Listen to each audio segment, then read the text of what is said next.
Hey, I am going live for really the first time. I thought this would be kind of fun, and I think maybe it'll motivate me to actually record so I don't have to sit down, record, upload a video. I can just go live. Um, so yeah, this is going to be really short. It's really just kind of to test my setup and make sure everything sounds good, everything works the way I'm expecting it to work. So I'm just going to cover a couple of quick things. So we already know the Maldives, is it Maldives? Not sure, has essentially banned dogs at all, like completely from entering, which is awesome. They just don't have dogs there, and you can't bring dogs there. So they're not the only country, turns out. Um, so let's see.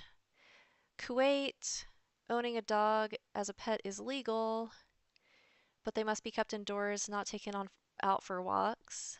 That's kind of weird. Like, I guess where do they poo and pee everywhere, like in the house or just like right outside? Like, I don't know. Maybe that's a dumb question, but Iran, dogs are banned in public places, and owners must obtain a permit to own a dog as a guard animal.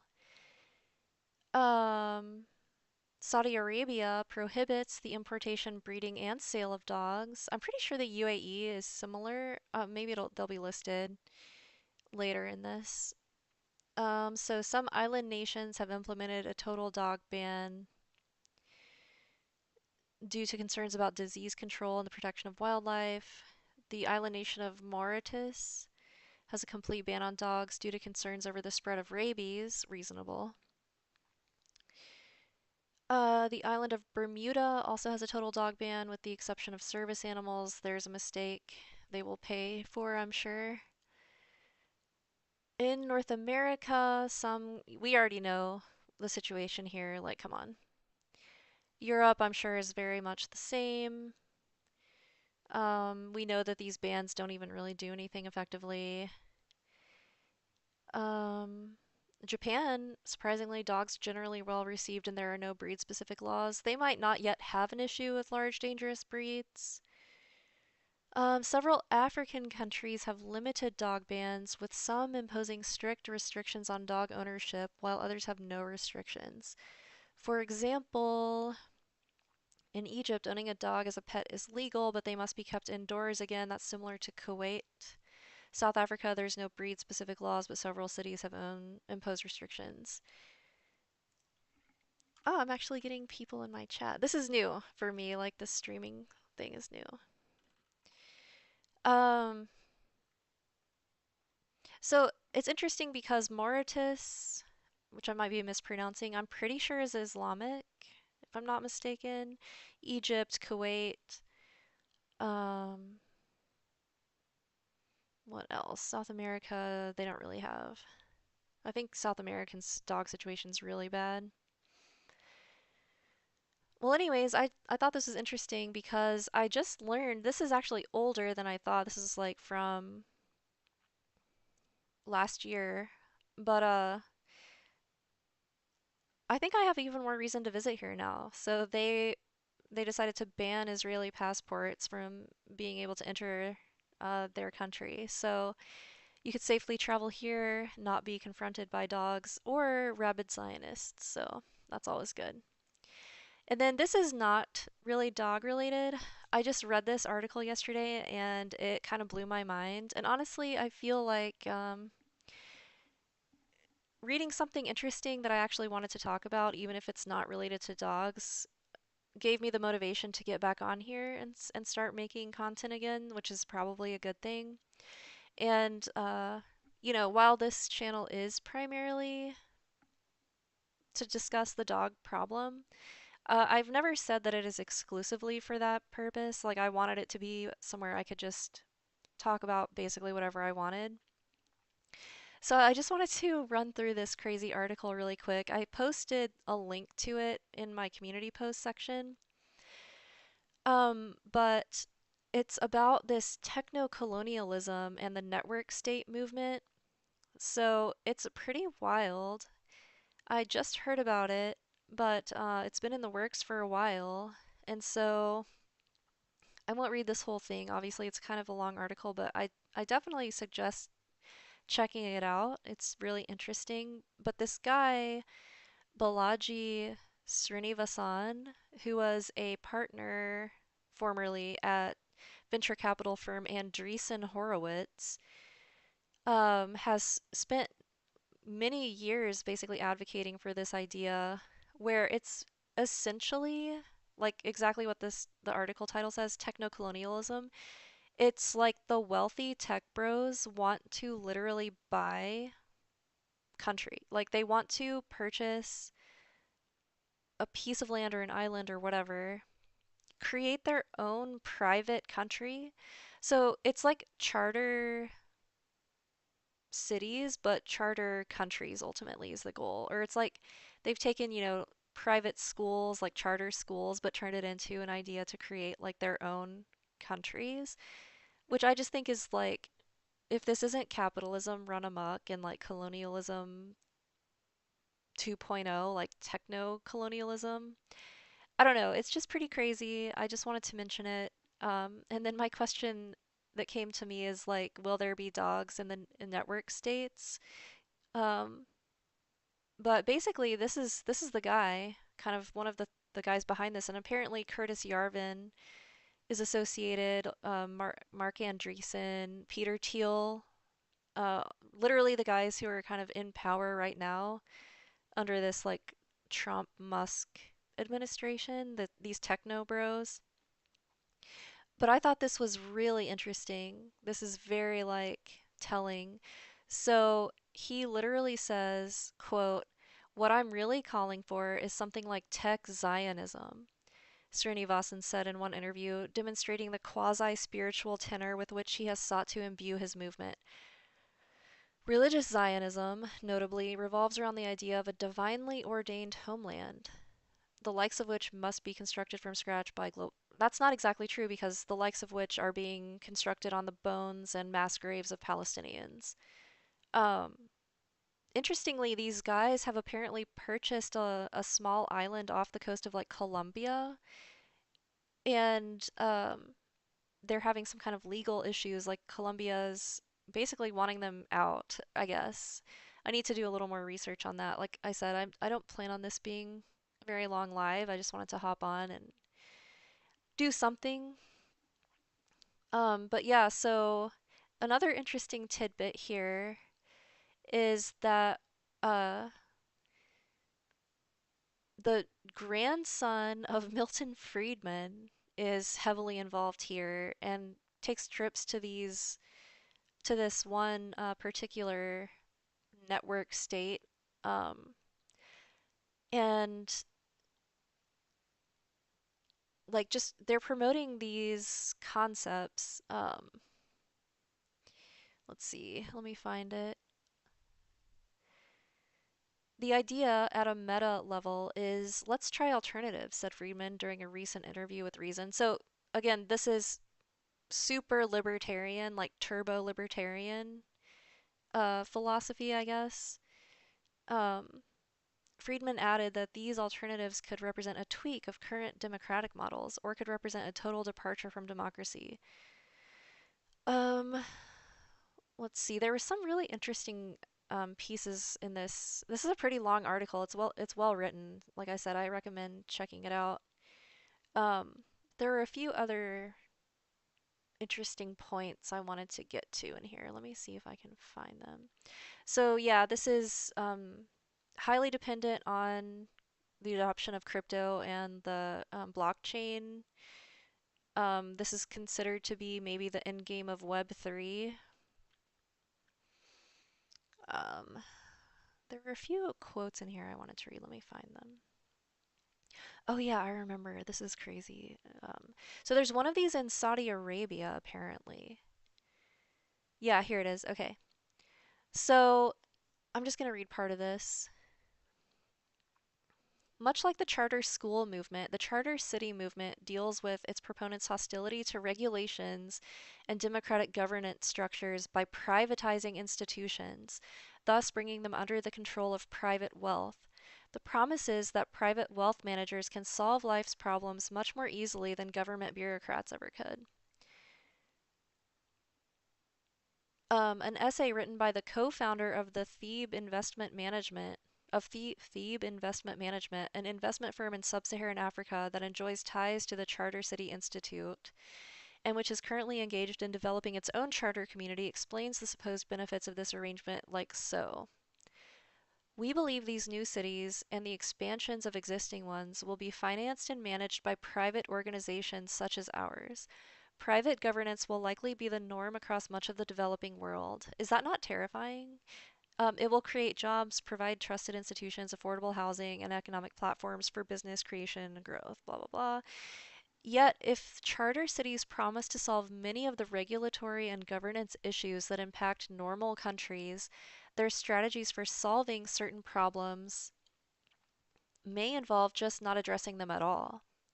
And if this isn't so in line with what's going on right now and gutting basically OSHA um, with the Chevron ruling, I think last year, and trying to dismantle these, this Doge initiative claiming that the goal is to get rid of like government waste and things like that, but really they're just gutting like they're gutting like the Department of Energy, like the National Park Service, OSHA.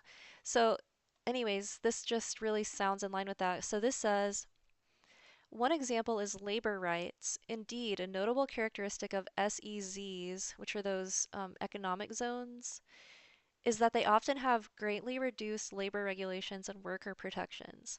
This may help explain why NEOM, the new city being constructed in Saudi Arabia, which has been tied to the network state movement and is located inside one of these SEZs, has led to the deaths of so many migrant construction workers. Reportedly, a whopping 21,000 people have died while building up the massive new urban project.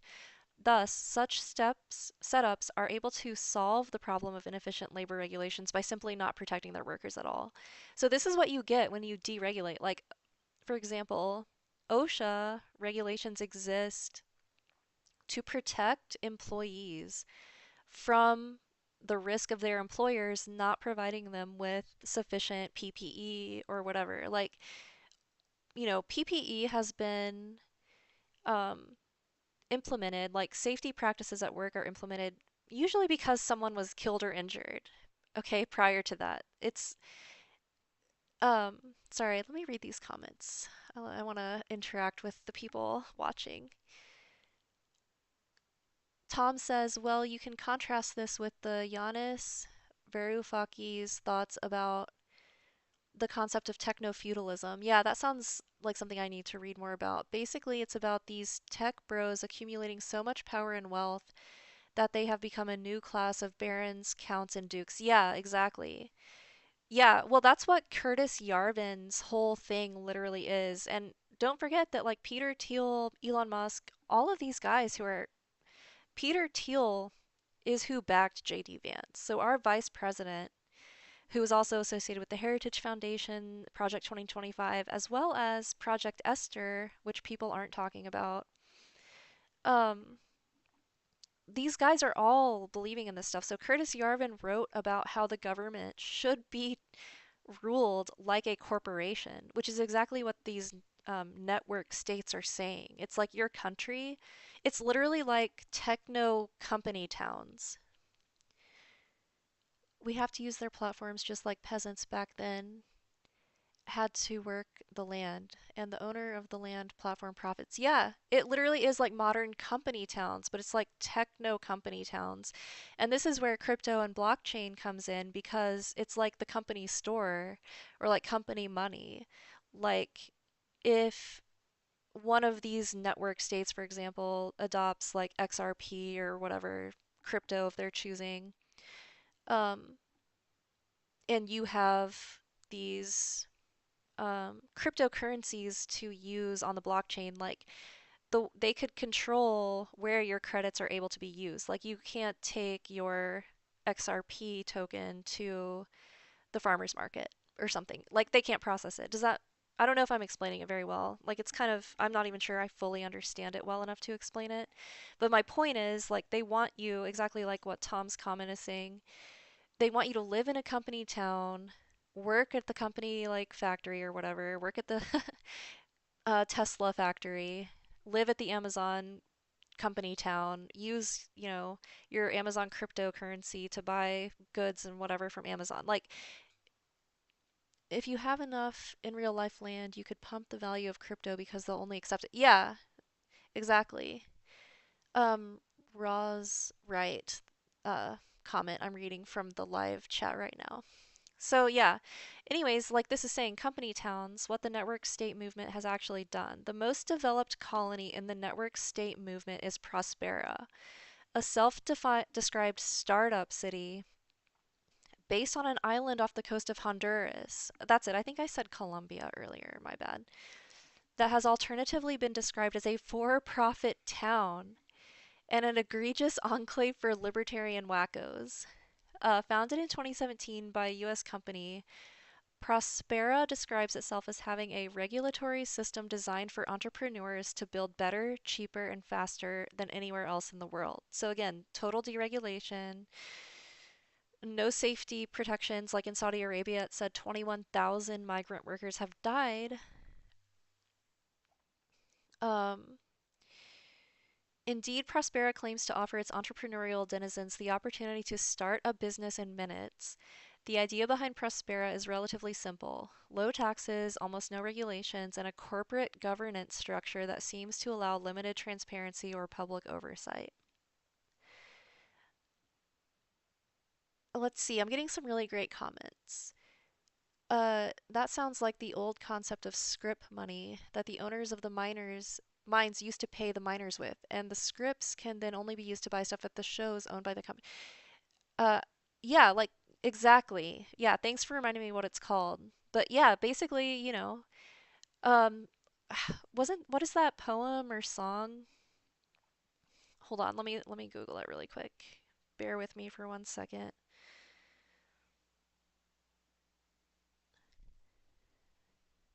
Yeah, okay. So there's a song called 16 Tons, written and recorded by Merle Travis in 1946. I sold my soul to the company store. The line references debt bondage and the truck system where workers were paid with non-transferable credit vouchers that could only be used at the company store, which is exactly like what I think the concept of this is. And I think that's ultimately the concept of converting currencies to this like blockchain system on Web3. So every transaction can be tracked and you have like smart contracts and all of that. Um, okay, so here's another, this was interesting. There's also Praxis, another proposed new city that is helmed by Dryden Brown. Let me look at this really quick.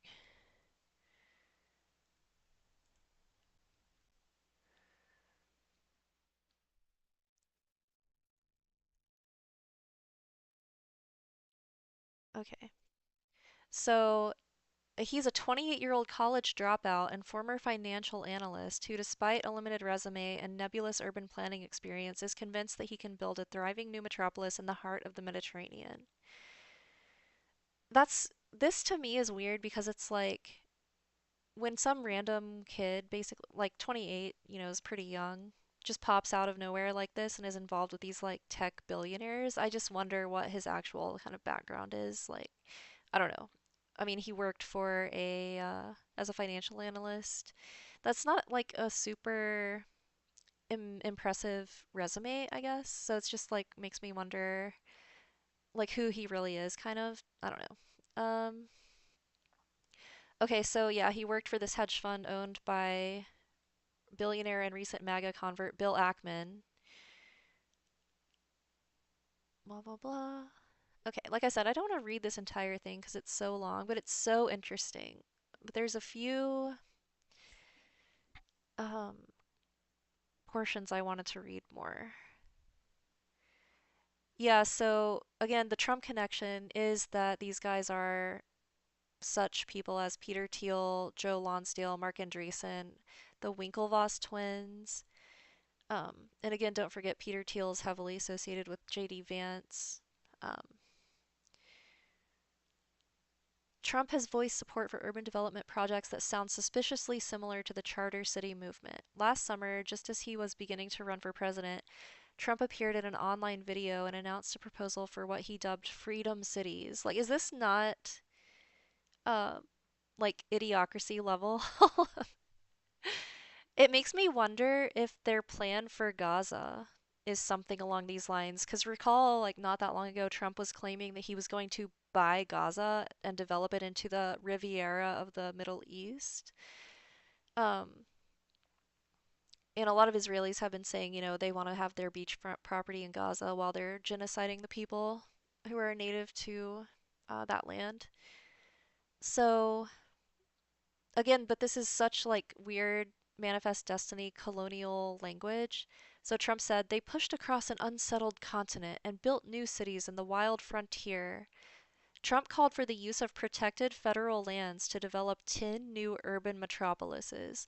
These developments, he said, would reopen the frontier, reignite American imagination, and give hundreds of thousands of young people and other people a new shot at homeownership and the American dream. Okay, let me look at the comments again really quick.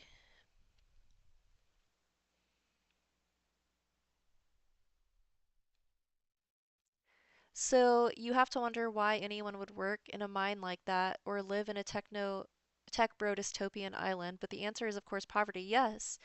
And it's interesting because, the economy is experiencing a downturn, as you've all seen, dumping trillions of dollars since Trump has taken office. Boomers are losing up to like 30 plus percent of their like retirement save, like their 401k is just like losing 30% of its value overnight, essentially.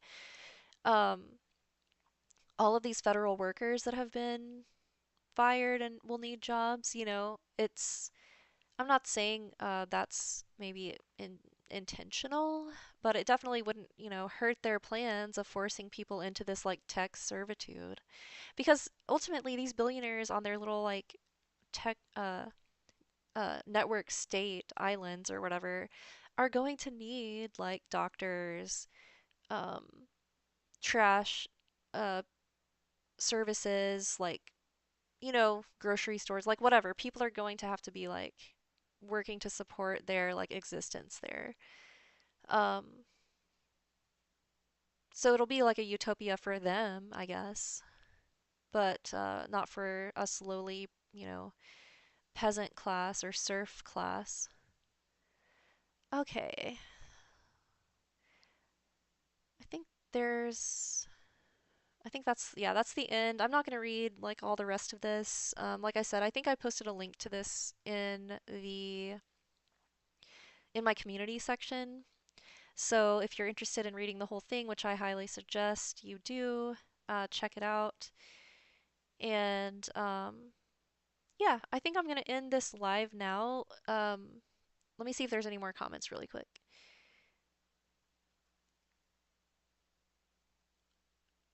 Yeah, I understand why the tech bros would want to rule their own little country, but why would anyone want to be a citizen? It's a bit like the gig economy. It's exploitation, but it's, quote, voluntary. And then I hate Mutt saying, like, it sounds like modern day crypto slavery. To be fair, the only thing that might tempt me to go live on a tech bro island would be if it were guaranteed dog free. Yeah, exactly. That's what I was thinking. Like, my one question is, will the network states have dogs, but I somehow believe that they probably will. Um, oh wait, there was one other thing. Let me scroll back a little bit that I thought was weird and I wanted to. I don't think I read it earlier, but I know it was further up here. Like one of these multi-millionaire billionaire guys goes to uh yeah, here it is. Okay.